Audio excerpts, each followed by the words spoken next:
Donc ce que je vous ai annoncé. Car Jean-Baptiste a baptisé d'eau. Car Jean-Baptiste a baptisé d'eau. Mais vous, dans peu de jours, vous serez baptisés du Saint-Esprit. Mais vous, dans peu de jours, vous serez baptisés du Saint-Esprit.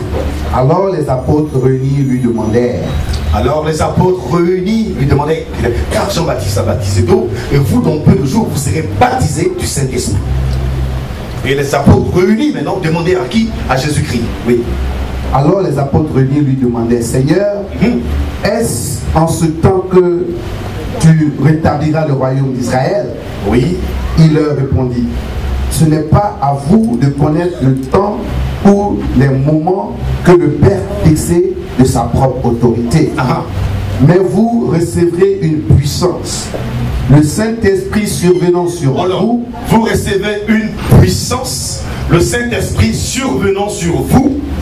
Et vous serez mes témoins à Jérusalem. Et vous serez mes témoins à Jérusalem. Dans toute la Judée. Dans toute la Judée. Dans la Samarie. Dans la Samarie. Et jusqu'aux extrémités de la terre.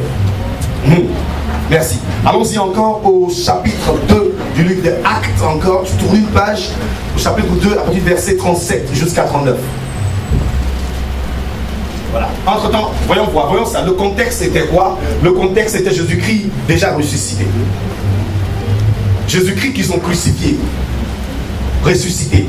Dans le temps, le Jésus qui a été crucifié en Israël, Jésus de Nazareth, est ressuscité d'entre les morts. Et il arrive aux disciples, il peut parler. Il dit, je vous dis, c'est un commandement, il leur a recommandé de ne pas s'éloigner de Jérusalem. Pourquoi? Parce qu'avant, là, il leur avait dit, allez et faites de toutes les nations des disciples, en les baptisant au nom du Père, du Fils et du Saint-Esprit. Et en les enseignant à observer ce que je vous ai prescrit. Mais bien avant qu'ils aillent, il a dit non, mais je vous recommande de ne pas vous éloigner de Jérusalem. D'attendre d'abord que la puissance, la promesse du Père vienne sur vous. Le Saint-Esprit, une puissance vienne sur vous. Et là, vous serez maintenant des témoins. Oui. Sans cette puissance, vous ne pouvez pas aller où que ce soit. Est-ce qu'on se comprend? Alléluia. Donc un homme averti a besoin d'une puissance avant de faire, avant d'agir. Est-ce qu'on se comprend? Non, écoutez, sur la terre, tu ne peux pas être simple. One way or the other. Je ne sais pas si on se comprend. Non, je ne vais pas parler aujourd'hui, je veux causer. Aidez-moi à causer. Sur la terre, tu ne peux pas être simple. Parce que la terre est gâtée. La Bible dit malheur à la terre car le diable est descendu vers vous, sachant qu'il a peu de temps. Qui peut contester cela? La terre, et ça ira de pire en pire, de mal en pire. Est-ce qu'on se comprend? Alléluia. Mais si c'est gâté, il y a Dieu aussi qui est tout puissant. Quand c'est gâté, lui il arrange. Est-ce qu'on se comprend? En attendant quoi que tu quittes la terre pour une destination meilleure. Alléluia. Alors donc, il leur a dit, mais attendez que la puissance descende d'abord avant de partir, annoncer l'évangile. Oui, je sais, beaucoup de gens prêchent l'évangile sans puissance. Non, frère, celui qui m'a gagné dans l'évangile, s'il n'avait pas de puissance, on allait le taguer là-bas. Attention. Qui est sorti, full traduction, alléluia. Alléluia. Non, le gars est venu prêcher l'évangile, moi un petit gars, il prêche l'évangile, mais c'est qui ça? C'est qui ça là? On est arrivé, on était brûlés d'un coin de la Côte d'Ivoire qu'on appelle Yopougon, grave. Et le monsieur est venu prêcher l'évangile. Il dit, mais il dit quoi ici? Il dit quoi? Donc on voulait mettre le cafouillage un coup là. Un cafouillage. Mais frère, ce monsieur là, je m'approche dessus. Plus je m'approche de lui, plus ma force m'abandonne. Je m'approche et plus ma force m'abandonne. Il dit non, je ne comprends pas. Je commence à taper les tables. Oh frère, en ce moment-là, si j'arrivais là-bas, je gâtais le coin. Je cassais l'estrade. Parce que j'étais possédé d'abord. Il y avait des démons dans ma vie, plusieurs démons. Et j'avais une... Je peux dire ces choses. On peut parler de ça. On peut parler de ça. Est-ce qu'on peut parler de ça? On peut parler de l'évangile quand même. On peut parler de ça. Alléluia. Je dis non, le gars là, il intéresse ça. Parce que je vois tous les gens sont... Et puis ils sont en train d'écouter la parole de Dieu. Ils sont en train d'écouter la parole. Je dis mais c'est quoi ça? Donc je veux m'approcher le gars. Je m'approche ma puissance avant de partir. Oh frère, dans le temps là, non seulement je mets caractère là, mon frère, on comprend, quand ça chauffe, ça change. Mais là, J'avais au moins 2 ceintures dans mes reins. Tu dis sur moi, ça ne rentre pas. Tu me piques, ça ne rentre pas. Et puis je m'approchais du gars. Mais plus je m'approche, je vois la puissance de la sortie. Oh, un petit gars, Jésus, j'ai dit, mais qu'est-ce qu'il veut ce gars? Mais avant même qu'il finisse, je n'ai même pas pu m'approcher. Même 5 mètres de lui. Il a fini de passer, il est parti. J'ai dit, tous les matins, le matin, je suis allé, je n'ai pas dormi la nuit là. 5 heures du matin, je me suis levé, je dis, il va voir ce gars là. Ils ont donné cette adresse. Ils vont voir. J'ai fait footing, mes élèves sont venus. Et j'entraînais déjà à 5 heures du matin. J'entraînais dans dans la cité, j'entraînais à 5 heures du matin. Moi, quand j'entraîne, c'est 5 heures du matin. Tu veux, tu t'inscris, tu ne veux pas, laisse.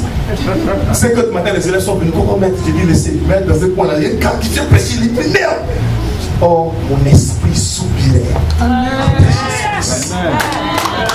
Je suis arrivé, il m'a regardé comme ça, il a vu l'orgueil, tout ça.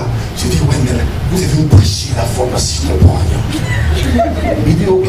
Il a mis 2 petits, 12 ans et 16 ans. Il dit, priez pour lui. Quand les enfants ont posé leurs mains comme ça, aïe, frère, tous les démons sont partis en même temps. Je me suis mis à genoux. Je dois se...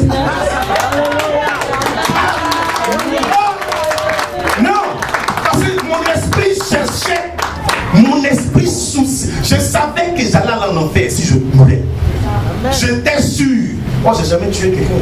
Moi, j'ai jamais tué. Moi, j'aimais les gens même. J'aimais. Alléluia. Alléluia. Tu comprends? Alors, si c'est les mensonges, je débrouille. Il y a certains mensonges, n'est-ce pas? Si c'est certaines choses, c'est débrouiller. Ton frère, on s'est toujours débrouillé. Tout ce quelqu'un, toi, dis-toi si tu te débrouilles, tu joues les tues. C'est quoi ça? On se connaît ici. Frère! Alors, j'ai dit, je savais que si je mourais, j'allais en enfer. Mon esprit soupirait après Dieu.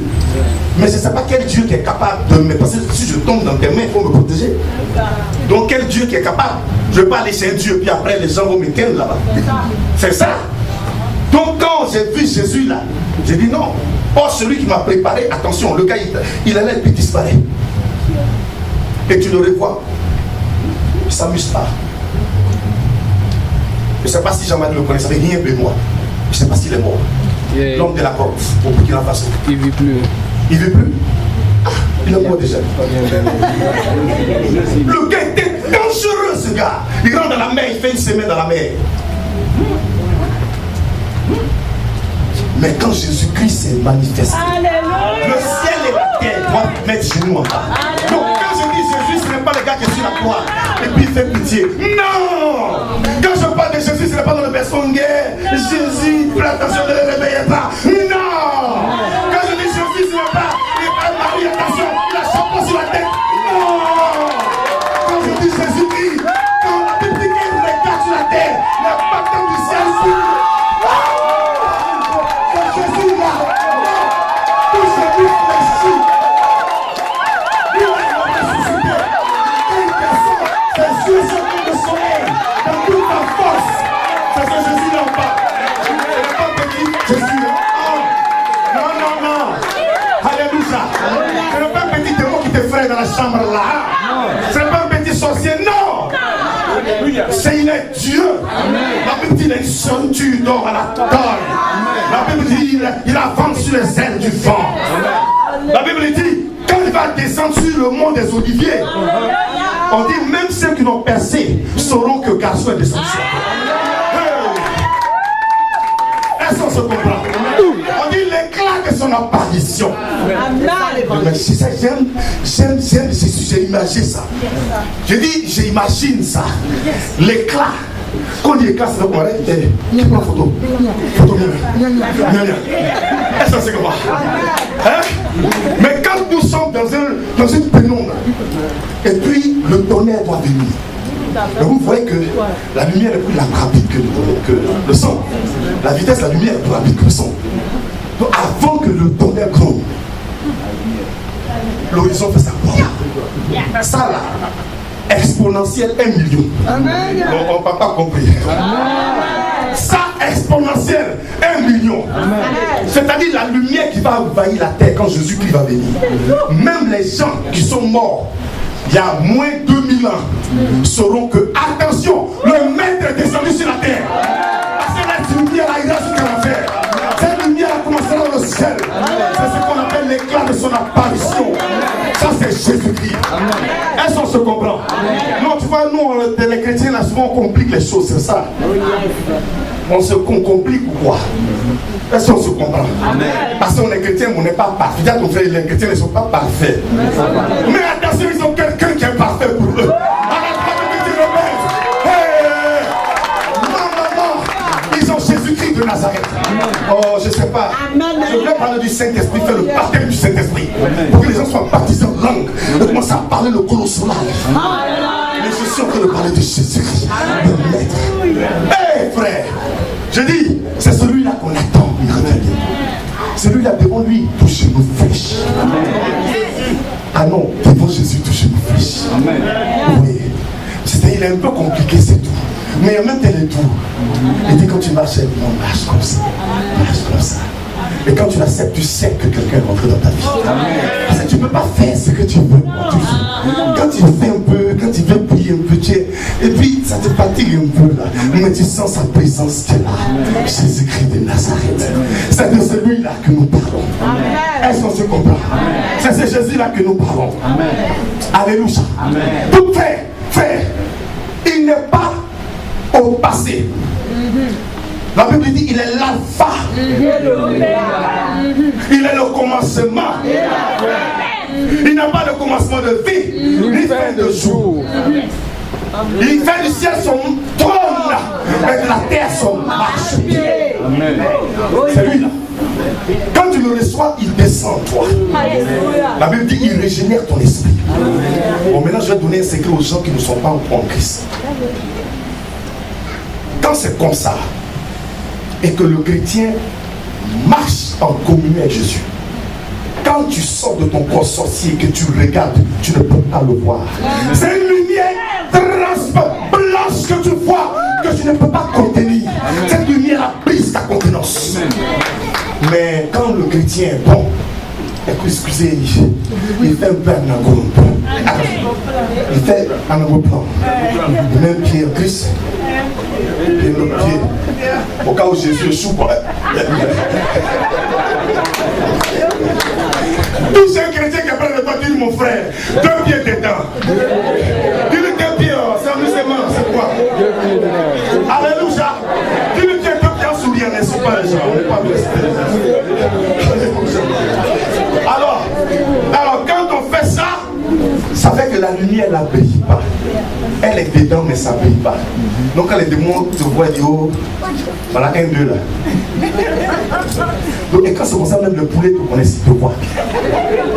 Tu parles près du poulet, il dit, kiou, kiou. Voilà un prince du Seigneur qui est dans la boue. Toute la nature te connaît. Parce qu'en fait, la Bible dit la nature soupire.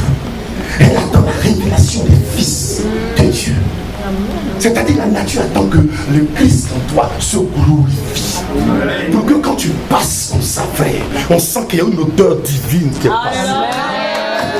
Je dis c'est à toi, regarde celui qui a parlé de toi, t'appelles le prince de l'éternel. Fais attention, tu es vainqueur.